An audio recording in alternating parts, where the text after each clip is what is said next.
The air in the lawyer's office was thick with the scent of old leather and lemon pledge, a smell I'd forever associate with loss. It had been a week since we buried my grandmother, Eleanor, the formidable woman who had raised me after my parents passed. My wife, Sarah, sat beside me, her hand resting on my knee in a gesture that was supposed to look supportive but felt as cold and brittle as a winter leaf. Her perfectly manicured nails were a stark contrast to the grief that felt like a physical weight on my chest. Mr. Abernathy, my grandmother's lawyer for 40 years, cleared his throat. His eyes, magnified by thick glasses, were kind but tired. "Mark," he began, his voice a low rumble. "Eleanor was very clear in her instructions. She loved you a great deal." Sarah squeezed my knee. "We know, Mr. Abernathy. She was a wonderful woman," she said, her voice dripping with a saccharine sweetness that set my teeth on edge. I'd been noticing it more lately, that slight disconnect between her words and the cool calculation in her blue eyes. "Indeed," Abernathy said, adjusting his spectacles. He unfolded the crisp document. "I'll get to the primary point of the estate. To my grandson, Mark Peterson, the only son I ever truly had, I bequeath my entire estate, including the primary residence on Oakhaven Drive, all liquid assets, investment portfolios, and personal effects. It is my wish that he uses these resources to live a life free from worry, a life of happiness and integrity that he so richly deserves." A silence fell over the room, broken only by the ticking of a grandfather clock in the corner. The full weight of it hit me, not just the money, which was substantial, but the final loving words from the woman who was my entire world. A tear escaped and traced a path down my cheek. Beside me, I felt Sarah stiffen. It was almost imperceptible, a sudden rigidity in her posture. On the drive home, she was quiet. The feigned sympathy had evaporated, replaced by a tense, humming energy.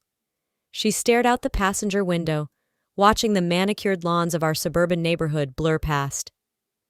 "It's a lot of responsibility, isn't it?" she finally said, her voice flat. "It's a gift, Sarah. A final gift from her," I replied, my voice still raw. "A gift that changes everything," she murmured, almost to herself. She turned to look at me, and for a fleeting moment, the mask slipped. I didn't see a loving wife. I saw a flash of something else, a sharp, hungry avarice that made the hairs on my arms stand up. She quickly replaced it with a soft smile. "I just mean, we'll have to be careful, smart. We can build a real future with this." She said we, but the look in her eyes had screamed I. I dismissed it as a trick of the light, a symptom of my own exhaustion and grief. I told myself I was imagining things. I couldn't have been more wrong. The venom had been there all along. I just hadn't wanted to see it. The will wasn't a gift to us. It was a trigger, and she had just pulled it. The gaslighting started subtly, like a slow poison. It began with little things, designed to make me question my own mind. My car keys, which I always left in the ceramic bowl by the door, would vanish. I'd spend 20 frantic minutes searching, only for Sarah to find them in the pocket of a jacket I hadn't worn in a week. "Oh, honey," she'd say, her brow furrowed with that practiced concern. "You're getting so forgetful. You need to slow down." A few days later, I was talking about plans for the weekend. "I thought we could finally go to that little antique shop downtown. Grandma always wanted me to have her old rocking chair reupholstered." Sarah looked at me, her head tilted. "Mark, we talked about this last night. Don't you remember? You said you were going to sell it. You said it was too old and clunky for the living room." I stared at her, my mind racing. I had no memory of that conversation. In fact, I would never sell that chair. It was one of the few pieces I had left from my childhood. "No, I never said that, Sarah. I would never say that." Her face softened into an expression of deep pity that made my stomach churn. "You did, baby. You were very insistent. You've just been under so much stress. It's understandable you'd forget." She came over and wrapped her arms around me, but her embrace felt like a cage. I stood there, stiff and confused, the seed of doubt she'd planted beginning to sprout. Was I losing my mind? Was the grief breaking me in ways I couldn't see? The campaign of psychological warfare escalated. She'd tell me I'd missed an important appointment she never told me about. She'd claim I'd had angry, rambling conversations with her in the middle of the night that I couldn't recall. She started speaking to me in a slow, patronizing tone, as if I were a child. Our friends would come over and she would subtly manage me in front of them. "Mark's just a little tired today," she'd say with a sad smile, cutting me off before I could speak. I started feeling like a ghost in my own home, my own life. I felt a constant, low-grade hum of anxiety. I walked on eggshells, second-guessing every memory, every thought. My confidence eroded, chipped away piece by piece by her relentless, gentle cruelty. One evening, I found her on the phone in the kitchen, her back to me. Her voice was hushed, but I caught a few words. "It's getting worse," she was saying. "I don't know what to do. I'm just so worried he's going to hurt himself. He's not the man I married." She hung up quickly when she saw me, her eyes wide with fake surprise. That was the moment a sliver of suspicion cut through the fog of my confusion. Her worry didn't feel real. It felt rehearsed. The fog of my confusion finally cleared on a Tuesday afternoon. Sarah was out for her weekly book club, a gathering I was beginning to suspect involved more gossip than literature. A strange impulse took hold of me. I felt like an intruder in my own house, but I was driven by a desperate need for answers. I started in our shared office, a room filled with books and files. What was I even looking for? I didn't know, but my instincts were screaming. My eyes scanned the bookshelves, passing over the thrillers Sarah loved and the history tomes I preferred. Tucked between a dusty copy of The Rise and Fall of the Roman Empire and a biography of Winston Churchill was a handsome leather-bound journal. It was new. I had never seen it before. My heart began to pound a heavy rhythmic drum against my ribs. My name, Mark Peterson, was embossed in gold leaf on the cover. My hand trembled as I pulled it from the shelf. It felt heavy, filled with a sinister weight. I opened it to a random page. The handwriting was a near-perfect imitation of my own cursive, but just off. It was too neat, too deliberate, lacking the natural flow of my own scrawl. And the words stole the breath from my lungs. October 14th. The whispers have started again. Eleanor's voice. She's angry with me for being alive when she is not. I saw her face in the mirror today instead of my own. I smashed it. Sarah tried to calm me down, but I couldn't control the rage. I'm afraid of what I might do to her. She is an angel, and I am a monster. I flipped through the pages, my horror mounting with each entry. It was a meticulously crafted narrative of a man's descent into madness. There were descriptions of violent outbursts I'd never had, paranoid delusions I'd never experienced, conversations with the dead I'd never heard. It detailed my obsession with money, my irrational anger, my frightening memory lapses. It was all there. The missing keys, the argument about the rocking chair, the sleepless nights, all twisted into a portrait of a lunatic. I sank into my office chair, the diary lying open on my desk like a verdict. This was her plan. It wasn't just about making me feel crazy. It was about making the world believe I was crazy. The inheritance. She wanted to have me declared incompetent. She wanted to take control of everything my grandmother had left me. The small betrayals, the feigned concern, the hushed phone calls.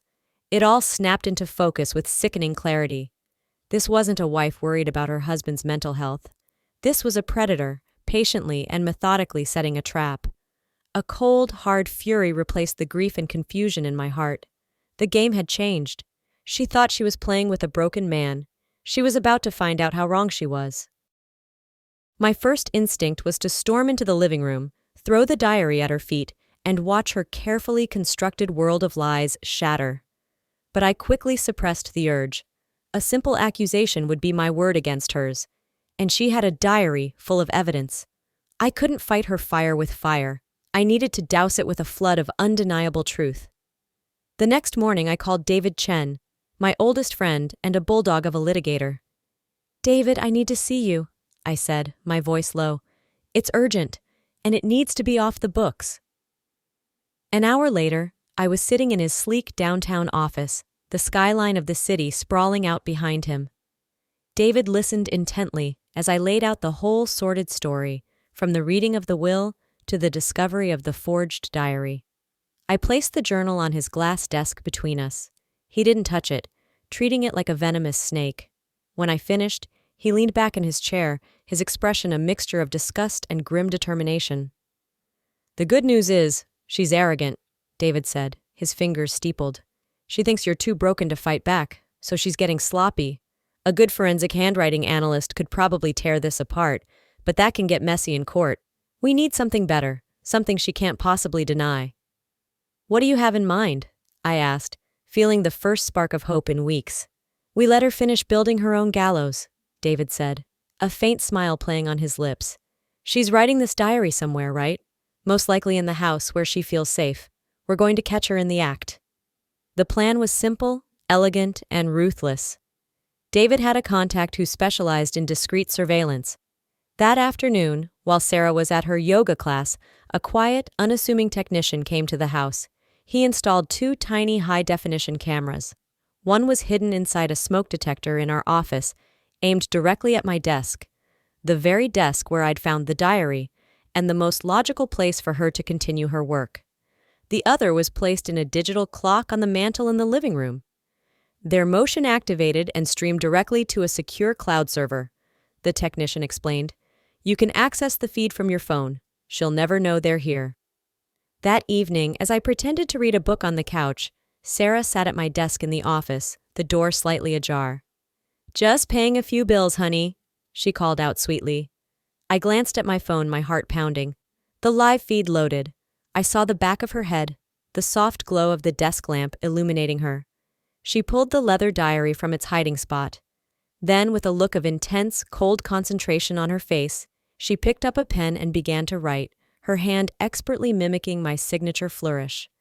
It was the most chilling thing I had ever seen. My wife, the woman I had loved, was methodically forging the end of my life. I felt a cold calm settle over me. I had her. Now, all I had to do was wait. The weeks that followed were the most difficult of my life. I had to become an actor, playing the part of the crumbling, grief-stricken husband she believed me to be. Every day was a performance. I would forget where I put my wallet, and she would find it for me with a sigh of theatrical patience. I would stare blankly into space during dinner, allowing her to ask me, with that sickeningly sweet concern, if I was with her. Each feigned moment of weakness was a stab of a knife in my own heart, a reminder of the depth of her betrayal. I had to let her believe her plan was working perfectly, that I was slipping further and further into the fog she had created for me. The hardest part was feigning affection. When she'd touch my arm, her touch felt like a spider crawling on my skin. When she'd kiss me goodnight, I had to fight the urge to recoil. But every night, after she was asleep, I would retreat to my car in the garage, the only truly private space I had left. There, on my laptop, I would watch the day's recordings. It was like watching a horror movie starring my own wife. I saw her on the phone with her sister, laughing. "He's completely falling for it," she whispered, a cruel smirk on her face. "By the time the hearing comes, he'll be so confused he'll probably admit the diary is his. The inheritance is as good as mine." I watched her practice my signature on scrap paper. I watched her sit at my desk, the diary open, pausing to think of new, damning lies to write. One night, I saw her rereading an old love letter I wrote her years ago, not with fondness, but with a clinical eye, studying my phrases and handwriting to make her forgery more convincing. That was the moment the last vestiges of my love for her died. It wasn't a passionate death. It was a cold, quiet one. I was no longer a husband watching his wife. I was a plaintiff gathering evidence against a criminal. David and I spoke every day. "Just a little longer, Mark," he'd advise. "The more footage we have, the deeper the hole she digs. Let her get comfortable. Let her get arrogant." So I played my part. I let her see me as weak, lost, and broken. I let her believe she was in complete control. I was a sheep being led to the slaughter. But she had no idea that this sheep was carefully documenting every step of the way, waiting for the perfect moment to reveal the wolf's clothing he wore underneath. The hearing was her endgame, but it was about to become my opening night. The day the trap was officially sprung arrived with the sterile finality of a registered letter. It was a crisp Thursday morning. I was in the kitchen, nursing a cup of coffee, when the doorbell rang. It was a process server, a man with a bored expression and a thick envelope in his hand. "Mark Peterson?" he grunted. "Yes," I said, my heart starting to beat a little faster. He handed me the envelope and a clipboard. "Sign here." I scrawled my name, my real signature, and he turned and walked away without another word. I closed the door, the envelope feeling heavy and cold in my hand. I knew what it was. Sarah walked into the kitchen, wiping her hands on a dish towel. She saw the envelope and her performance began instantly. Her face crumpled into a mask of anguish. "Oh, Mark, oh no, it's here," she whispered, rushing to my side. She put her arms around me, burying her face in my shoulder. I could feel the faint, triumphant tremor that ran through her body. "I'm so sorry it had to come to this," she sobbed, the tears sounding unnervingly real. "I told my lawyer I didn't want to, but he said it was for your own good, for your safety." I stood there, rigid, letting her play out her scene. I looked down at the legal documents. Petition for determination of incapacity and appointment of plenary guardian. My own wife was formally asking a court to strip me of my rights, to declare me mentally unfit to manage my own affairs, to hand over control of my life and my grandmother's legacy to her. "I love you so much," she whispered, looking up at me, her eyes glistening with crocodile tears. "We'll get through this. I'll take care of you. I promise." I looked into those blue eyes, once the source of so much comfort, and saw nothing but a chilling, empty void. The actress was giving the performance of a lifetime, and for a moment, I almost pitied her. She had no idea she was playing to an audience of one who had already read the script and knew the devastating final act. I gently disentangled myself from her embrace. "I need some air," I mumbled, playing my part one last time. I walked out to the backyard, the legal papers clutched in my hand. I took a deep, steadying breath of the cool morning air, then pulled out my phone. I dialed David's number. "She did it," I said, my voice cold and steady. "The papers are here. It's time." On the other end of the line, I heard David's grimly satisfied response. "Good. Let the games begin." The courtroom was exactly as I'd imagined. Imposing and sterile. The walls were paneled with dark wood that seemed to absorb all sound, and the air smelled of floor polish and anxiety. Judge Thompson, a woman in her late 60s with a reputation for being sharp and unyielding, peered down from her elevated bench, her expression unreadable. Sarah sat at the opposing table with her lawyer, a slick, silver-haired man named Arthur Vance, who looked like he'd been born in a three-piece suit. Sarah was dressed in a conservative navy blue dress, a pearl necklace, a gift from me, at her throat. She looked like the perfect grieving wife, her face a carefully composed mask of sorrow and concern. Vance began, his voice smooth and persuasive. He painted a picture of a devoted wife, terrified for her husband's deteriorating mental state since the tragic loss of his beloved grandmother. He spoke of my erratic behavior, my violent mood swings, and my profound memory loss. Then he called Sarah to the stand. She walked slowly, dabbing at her eyes with a lace handkerchief. Her performance was masterful. She spoke in a soft, trembling voice, recounting fabricated stories of my supposed decline. He's not the man I married," she whispered, her voice cracking. "He talks to himself for hours. Last week he thought the television was speaking directly to him. He gets so angry over nothing. I'm afraid, Your Honor, not for me but for him." Vance walked towards her. "Mrs. Peterson, did your husband keep a journal?" "Yes," she said, her voice barely audible. "I found it a few weeks ago. I wasn't snooping, I promise. I was looking for our insurance papers and it fell out of a book." "And what did you find in that journal?" Vance pressed. "I found his thoughts," she choked out, a single tear rolling down her cheek. "His secret thoughts, how lost he is, how angry, how he hears his grandmother's voice, telling him terrible things." Vance walked to the table and picked up the leather-bound diary. "Your Honor, we'd like to submit into evidence Exhibit A, the personal journal of Mr. Mark Peterson." He handed it to the bailiff, who passed it up to the judge. I watched Judge Thompson put on her reading glasses and open it. She read a few passages, her brow furrowing with concern. She looked over at me, her gaze filled with a mixture of professional assessment and human pity. At that moment, anyone in the room would have believed I was a broken man on the verge of a complete breakdown. Sarah's trap was set. She glanced at me from the witness stand, a flicker of pure, triumphant victory in her eyes, before she replaced it with her mask of sorrow. She thought she had won. Theatrics were almost over. It was time for the truth. My lawyer, David, rose to his feet. He approached the witness stand not with aggression, but with a quiet, almost sympathetic demeanor. After a few gentle questions that got Sarah to double down on her lies, he turned to the judge. The defense calls Mark Peterson to the stand. A murmur went through the small gallery. I walked to the stand, feeling the weight of every eye in the room on me.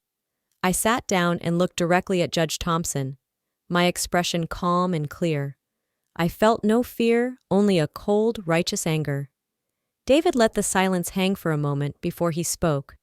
Mr. Peterson, you have heard your wife's testimony. You have seen the journal entered as Exhibit A. Do you have anything to say? I do, I said, my voice steady and strong. Judge Thompson leaned forward, her gaze intense. Mr. Peterson, she said, her tone firm but not unkind, this diary contains some very disturbing entries. It details a significant mental decline. Did you write this diary? This was the moment, the climax of Sarah's twisted play. I could feel her staring at me, willing me to crumble, to confess to the madness she had invented. I met the judge's gaze. A small, sad smile touched my lips.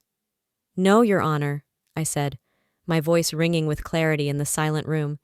But I did install the hidden camera that filmed her writing every single page. The gasp from Sarah was audible. Her lawyer Vance shot to his feet. Objection! Your Honor, this is absurd, a desperate tactic. Judge Thompson held up a hand, silencing him. Her eyes, sharp as razors, were locked on me. Do you have proof of this fantastic claim, Mr. Peterson? We do, Your Honor, David said, stepping forward. With the court's permission, we would like to play a short video. We have a screen ready. The judge stared at me for a long, silent moment, then nodded to the bailiff. Proceed.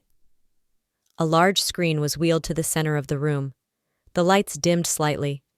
David hit a key on his laptop, and the screen flickered to life. The image was crystal clear. Our home office, seen from the angle of the smoke detector. And there was Sarah, sitting at my desk. The date and timestamp were visible in the corner. The courtroom watched in stunned silence as my wife, her face a mask of cold concentration, pulled out the leather-bound diary and a specific pen. They watched as she carefully forged my handwriting, pausing to think of what new lie to write next. David let the video play for a full, excruciating minute, before pausing it on a close-up of her face. The lights came back up. Every eye in the room swiveled from the screen to Sarah. The color had drained from her face, leaving behind a pasty gray mask of pure horror. Her mouth was open, but no sound came out. The pearl necklace seemed to be choking her. Judge Thompson slowly removed her glasses. The look of pity she had given me was gone, replaced by an expression of cold, unmitigated fury directed squarely at Sarah. Mr. Vance, the judge said, her voice like chipping ice, I suggest you have a conversation with your client about the severe legal penalties for perjury and attempted fraud. She looked at me, a glimmer of respect in her eyes. Then she looked back at Sarah, a picture of absolute ruin. The sharp final crack of the gavel echoed through the courtroom. This hearing is concluded. It was the sweetest sound I had ever heard. It was the sound of truth, the sound of justice, the sound of my new life beginning.